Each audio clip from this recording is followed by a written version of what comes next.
வணக்கம் தினமலர் யூஎஸ். இன்னைக்கு நம்ம எந்த படத்தோட ரிவ்யூ பார்க்க போகிறோம். அம்மு சாருகேஷ் சேகரோடைய டேரக்ஷனில் இந்த திரைப்படம் ரெடியாக இருக்குது. படம் டேரெக்டாக ஓடிடி பிளாட்ஃபார்ம் ரிலீஸ் ஆயிருக்கு. படத்தோடைய கதை என்ன அப்படின்னு பார்த்தீங்கன்னா, ஒரு அழகான ஹஸ்பண்ட் அண்ட் ஒய்ஃப் அவங்களுக்குள்ள ஒரு சின்ன பிரச்சனை ஆரம்பிக்குது. அந்த பிரச்சனை ஆரம்பித்ததுக்கு அப்புறமா அந்த ஹஸ்பண்ட் கேரக்டர் தொடர்ந்து அடுத்தடுத்த பிரச்சனைகளை அந்த ஒய்ஃப் அடிச்சுக்கிட்டே இருக்காரு.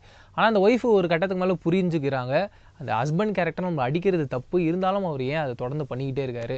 அதுக்கப்புறம் அந்த ஒய்ஃப் என்னென்ன மாதிரியான டிசிஷன்ஸ் மேக் பண்ணுறாங்க அப்படின்றதான் படத்தோடைய கதை.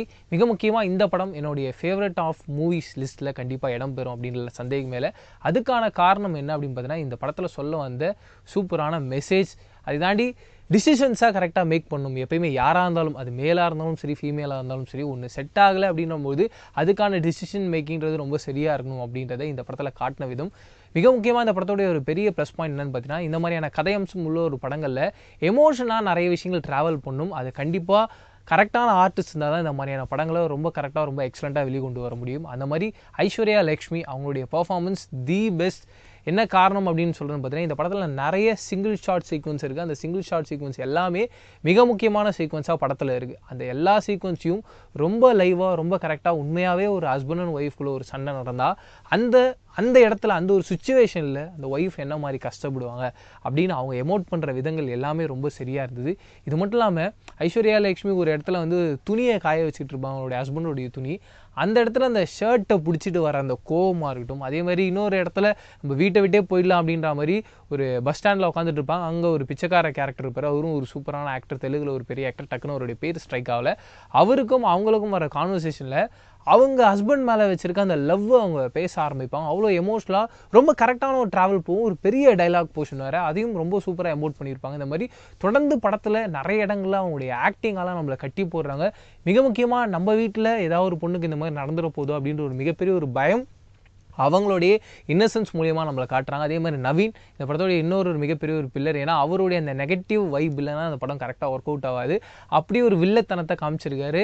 அதுதான் இந்த படத்தோட இன்னொரு மிகப்பெரிய ஒரு ப்ளஸ் பாயிண்டாக பார்க்குறேன். பாபி சிம்மா இந்த படத்தோடைய சப்போர்ட்டிங் கேரக்டராக அவரு கொடுக்கப்பட்ட ஸ்பேஸில் ரொம்ப கரெக்டாக, ரொம்ப சரியாக ஹேண்டில் பண்ணிட்டு போயிருக்காரு அப்படின்ற மாதிரி தான் நான் பார்க்குறேன்.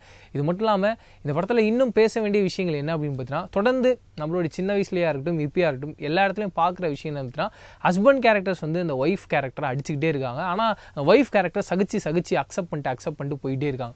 ஆனால் அதை அக்செப்ட் பண்ணிட்டு மட்டும் தான் போகணுமா அப்படின்னு கேட்டால் இன்னொரு விஷயம் இல்லை, அதை அக்செப்ட் பண்ணிட்டு போவோம்னா நம்ம எதிர்த்தும் பேசலாம் அப்படின்ற மாதிரி கொஸ்டின் வரும். எதிர்த்து பேசினா சண்டையில் போய் முடியும். சண்டை அதுக்கப்புறம் டிவோர்ஸ் அப்படின்ற ஒரு எண்டில் தான் வரும். ஒன்று கூட இருக்கணும், இன்னொன்று விட்டு பிரிஞ்சு போகணும். இந்த ரெண்டு ஒரு எக்ஸ்ட்ரீம் தான். பட் அந்த ரெண்டு எக்ஸ்ட்ரீமுக்கும் நடுவில் ஒரு ட்ராவல் இருக்குது. என்ன அப்படின்னு பார்த்தீங்கன்னா, இத்தனை வருஷமாக அவங்க கஷ்டப்பட்டுருக்காங்களே, அந்த கஷ்டத்தை அவங்க திருப்பி கொடுக்கணும் அப்படின்ற ஒரு கோபமும் வெறியும் இருக்கும்.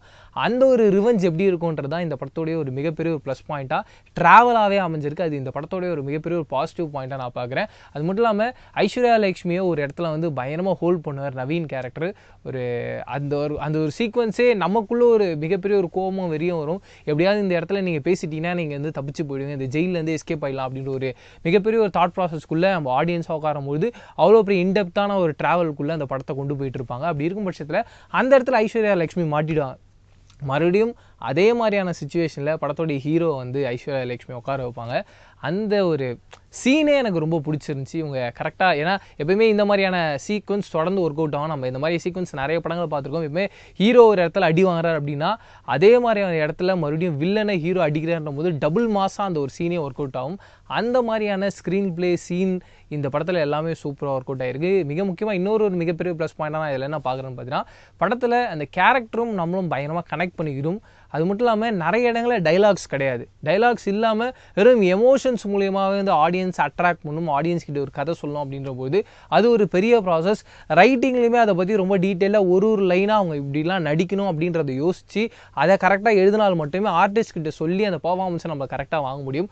அந்த அளவுக்கு இந்த படத்துடைய டேரக்டராக இருக்கட்டும், ரைட்டிங்கில் இருக்கட்டும், அந்த படத்தோடைய அந்த சினிமாட்டோகிராஃபி வைஸாக இருக்கட்டும், எடிட்டிங்காக இருக்கட்டும், மியூசிக்காக இருக்கட்டும், எல்லாமே ரொம்ப சரியாக காஸ்ட் அண்ட் க்ரூ மெம்பர்ஸ் எல்லாருமே கரெக்டாக ஒர்க் பண்ணாங்க அப்படின்றது இந்த படம் முழுக்க நமக்கு காட்டுது, இல்லை சந்தேகமே இல்லை.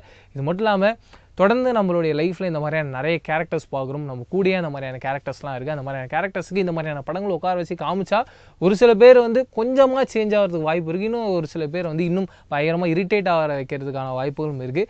அது உட்காந்து பார்க்குற கேரக்டர்ஸை பொறுத்து. இருந்தாலும் இந்த மாதிரியான படங்கள் தொடர்ந்து நிறைய வந்தால் தான் சமுதாயத்தில் ஒரு சின்ன ஒரு சேஞ்ச் ஏற்படும் அப்படின்ற ஒரு விஷயம் இருக்குல்ல, அந்த மாதிரியான சேஞ்ச் ஏற்படுத்தக்கூடிய ஒரு படமாக தான் நான் இதை பார்க்குறேன். ஆஃப்டர் கிரேட் இந்தியன் கிச்சனுக்கு அப்புறமா இந்த மாதிரியான ஒரு படம் பார்க்கும்போது, அதுவும் இது வந்து ஒரு தெலுங்கு படமாக இருந்தாலும் எல்லா லாங்குவேஜுமே டப் பண்ணியிருக்காங்க. அது இன்னும் ரொம்ப சப்போர்ட்டிவாக இருக்குது. ஏன்னா அதர் லாங்குவேஜஸ்லையும் இந்த மாதிரியான படங்கள் போய் அப்ரோச் ஆகணும். இது வந்து ஒரு காமனான ஒரு பிரச்சனை. அந்த காமன் பிரச்சனை எல்லாருமே காமனாக போய் ரீச் ஆச்சுன்னா இன்னும் வைடரான ஒரு சக்ஸஸாக இருக்கும் அப்படின்ற மாதிரி தான் நான் பார்த்தேன். அதை கரெக்டாகவும் டீம் மெம்பர்ஸ் பண்ணியிருக்காங்க. இதை தாண்டி நீங்கள் அம்மு படம் பார்க்கும்போது உங்களுக்கும் அந்த அம்மு அப்படின்ற கேரக்டருக்கும் எந்த அளவுக்கு ரிலேட் ஆச்சு? கண்டிப்பாக இந்த படம் பெண்களுக்கான ஒரு பயங்கரமான ஒரு படமாக இருக்கும். அது அவங்களுக்குள்ள நிறைய பேசும், நிறைய விஷயங்களை வந்து ப்ரோக்கப் பண்ணி வெளியில் எடுத்துகிட்டு வரும் அப்படின்ற மாதிரி தான் நான் திங்க் பண்ணுறேன். இதே மாதிரி சூப்பரான அடுத்த ரிவ்யூவில் சந்திக்கிறேன். அதுலேயும் டடா பேசுகிறேன். நான் பிரவீன் KS.